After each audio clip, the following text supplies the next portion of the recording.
So the Season 1 update for Battlefield 6 improved on Bloom quite a substantial amount across all the weapon classes. Now, if you do want to see a video on that, you can check out Exclusive Ace's video where he basically confirms that every single weapon class inside Battlefield 6 got an improvement to Bloom, and that also includes SMGs. So you're going to be hitting your shots just a lot easier in Season 1.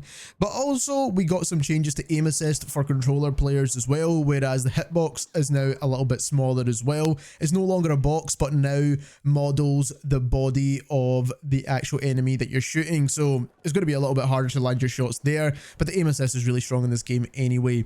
But that's not what this video is about. This video is about something that's probably just a little bit more important in my personal opinion, and that comes down to why the SMGs feel so good in this game. Now, people don't even know why the SMGs feel really good, and they're actually still using it for super long ranges when it is supposed to be a close range weapon, and this is where I feel like the SMG should have been nerfed. We're also going to teach you exactly how to get your other weapons feeling just as accurate as your SMGs, so you can start using them to be a bit more competitive. So let's show you exactly what I'm talking about inside the firing range. First of all, we've got the M4A1, which is just a standard weapon we can all use to test this with. But essentially the bloom on the weapon is how far the bullets deviate away from where you're aiming. So if I aim here, and I'll quickly show you what that looks like, the bullets are not going exactly where we're aiming, right? Which is fine. We all know how bloom works. I just want to explain that quickly to anyone who doesn't. And then if you tap fire, essentially you can kind of reduce the amount of bloom that you get with pretty much every single gun in this game. So again, if you don't know how that works, that's a quick summary right there. But what I want to actually talk about is the spread you gain while strafing, right? Now, everyone wants to strafe in a first-person shooter. It's almost just common practice, especially if you've came from other games that are not Battlefield. This is almost ingrained into your memory, right? Strafing and shooting at the exact same time is something people have gotten so used to doing. Right, and this is why the SMGs feel so good. So first of all, if we take a look at the M4, when we're doing this, even if you tap fire, the strafing makes your weapon bloom more, right? So even if you are tap firing, it's going to bloom more than if you were just stood still and tap firing. So it doesn't really matter what you're doing, you're going to get more bloom than if you're just stood still. But the same is also true for assault rifles as well. So as you can see, if we're trying to strafe left and right with the assault rifle, which is the M433, you can see that it's pretty tough to land shots with this as well. You're getting tons more bloom once again than if you just stood still and just fired your shots that way. You're going to be much more accurate, again, if you're tap firing. The same also goes for LMGs as well, just so you're aware. So even if you're tap firing this gun and you're strafing, you can still land shots depending on how accurate the weapon itself is, which the RPK is pretty accurate. But like I said, if you're strafing and shooting, look at how crazy this gets when it comes to the bloom, right? And this is where the SMGs come in. Now let's take the SGX for example, because this is a long-range beast, by the way. You tap fire this gun, even though it's doing little damage, it's very accurate. So that's one thing I do want to mention. So it is doing a lot less damage than the other weapons, which is pretty much a given anyway, because it's an SMG and the damage fall off as well. But as you can see, super accurate at range, right? Because we're tap firing. But then we'll also do the tap fire strafing as well. And as you can see, this gun is just stupidly accurate, even tap fire strafing. Now, let's try full auto strafing just to see. And again, we're landing a lot more shots than we would have done with any other weapon, to be honest with you. Okay, it's not super accurate, but we're still able to kill the target. So this is why the SMGs feel so good in this game, is the fact that basically this strafe mechanic doesn't nerf SMGs nearly as much as it does to other weapons in this game. So when you're coming up against other weapons, you're trying to dodge shots and you're losing to SMGs at stupidly far ranges. This is the reason why. But the reason why they've done it this way, in my opinion, and the reason why I think they've done it this way, is when you're in a close quarters engagement, you're more likely to strafe here than you are at those longer ranges, right? You're less likely to strafe at this range than you are at super close range, because it makes you a bit more dynamic and harder to hit. So how do we fix this now? And I'm going to show you the example of us fixing this on the M4A1. You can do this for pretty much any weapon, and also including the SMGs if you just want to be extremely broken with this.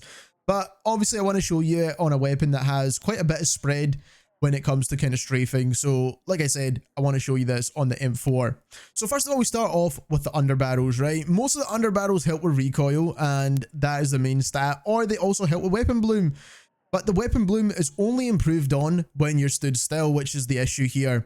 So as you can see, the ribbed vertical grip gives you moderate reduced to recoil at the cost of aim down sight accuracy whilst moving.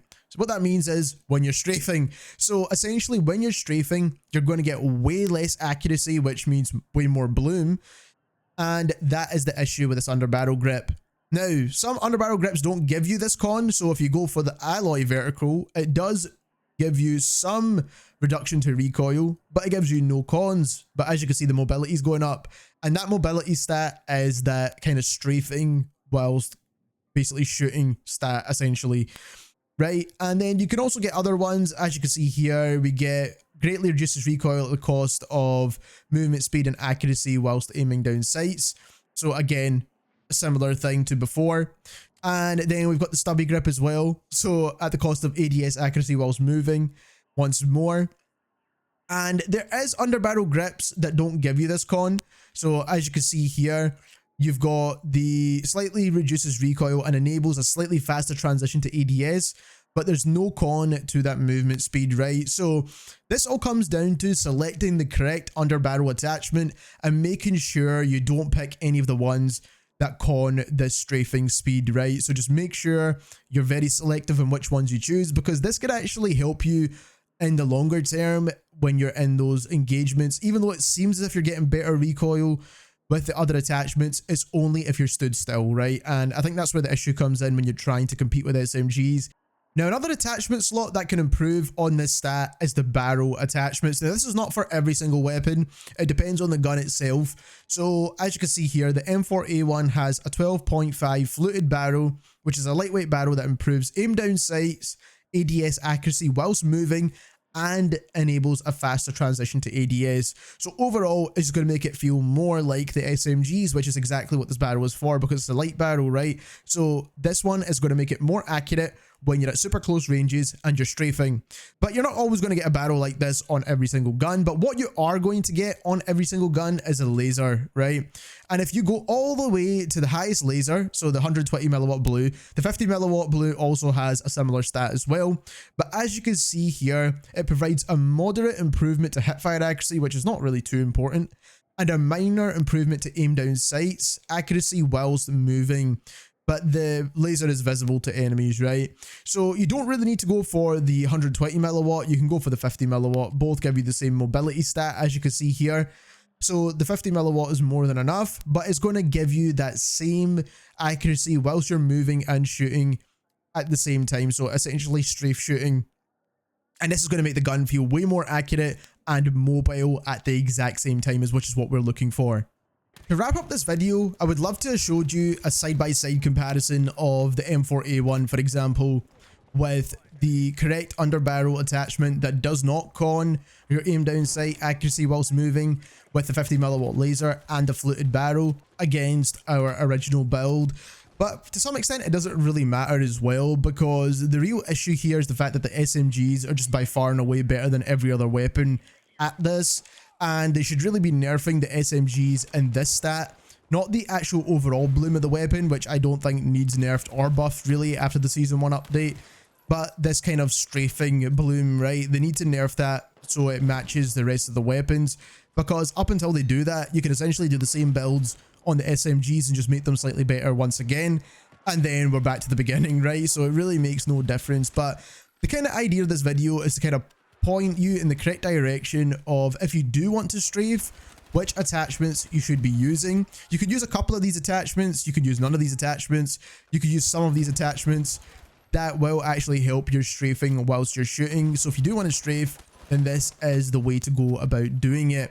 If you enjoyed this video and you learned something new, then don't forget to subscribe. We will be making way more videos on Battlefield 6, and thank you very much for watching.